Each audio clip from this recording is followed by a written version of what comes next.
ముంబై నటి మోడల్ కాదంబరి జత్వానీపై కేసులో మరో కొత్త మలుపు చోటు చేసుకుంది. వైసీపీ నేత కుక్కల విద్యాసాగర్ పెట్టిన ఈ కేసు నుంచి ఆమెతో పాటు నిందితులుగా ఉన్న ఆమె ముగ్గురు కుటుంబ సభ్యుల పేర్లను తొలగించాలని న్యాయస్థానాన్ని సిఐడి కోరింది.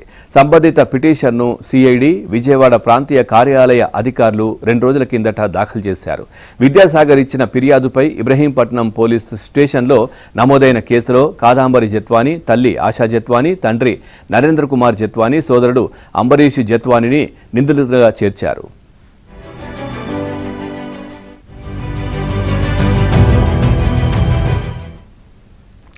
జత్వానీ బెదిరింపులకు దిగి విద్యాసాగర్ నుంచి దఫాలుగా డబ్బు వసూలు చేసినట్లు సిఐడి నిర్ధారించి విజయవాడ 7వ అదనపు జ్యుడిషియల్ మెజిస్ట్రేట్ కోర్టులో కొద్ది రోజుల క్రితం ఛార్జ్షీట్ దాఖలు చేసింది.